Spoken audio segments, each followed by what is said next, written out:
Value for money matters a lot, especially if, like me, you're from the Midlands. That's why I really like the Hyundai i10. But while it's cheap, it's also very cheerful. For instance, the boot, it's not exactly massive, but it's about as big as you're going to get on this type of vehicle. Now, I'd normally illustrate the size with some luggage, but I forgot, so I'm going to have to use my body instead. Although if you, I don't know, work for the mafia, you might find this a handy illustration. And if you need to dispose of a whole rival gang, yes, you can, of course, fold down the rear seat for a lot more space. But what about space here in the back seats? Well, you probably noticed the rear doors, they open nice and wide. If you bear with me, I'll put these seats back. There we go. I'll show you, right? One full-size adult male. Off it. Headroom's okay, and so's knee room.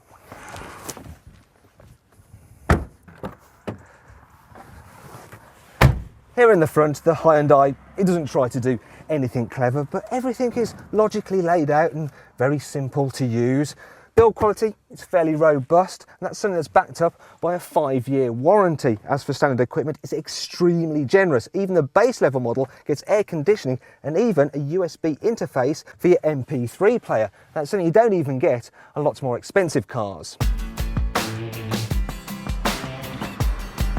One of the great things about the i10 is just how easy it is to drive here in town. You've got great all-round visibility, the controls are nice and light, the suspension is supple enough to deal with bumps in the road, and the turning circle is so tight that, well, many roundabouts, an absolute breeze. However, perhaps one of my favourite things is the snickety gear change, because it's just so much fun to keep changing gear, although I should probably stop doing that because it'll start to annoy my cameraman because it makes the picture shake about a bit. Sorry about that, I just wanted to show them.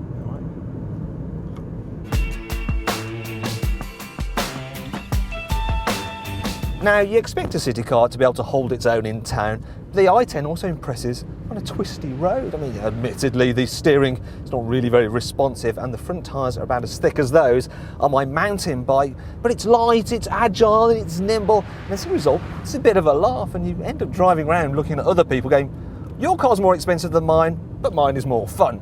Your car's more expensive than mine, but mine is more fun. And you start to turn into a bit of a smug git. In fact, if I had to describe the i10 to someone, I'd say it's a bit like a Jack Russell Terrier, because while it's small, it does have loads of personality. However, not everything about this i10 is perfect, and it does do the odd poop on the carpet. For instance, the 1 litre engine in this car, it's all right around town and at moderate speeds, but get it on the motorway and it soon runs out of puff. I mean, you can't really overtake anyone at all. Also, at higher speeds, you get quite a bit of tyre roar, and the wind noise is incredible, actually. I mean, have we left a window open?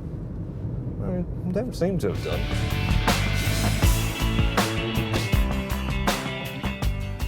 As for other problems, well, I think the styling is a little bit nerdy, despite a recent facelift.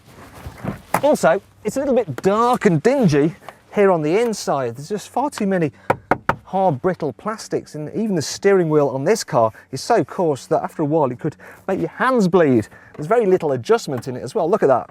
I mean, really, that's just a token gesture. But is all that really going to be a deal breaker? Not for me, because the i10's cheap and cheerful nature is actually the deal maker. See what I did there? Good. Don't know what I put that.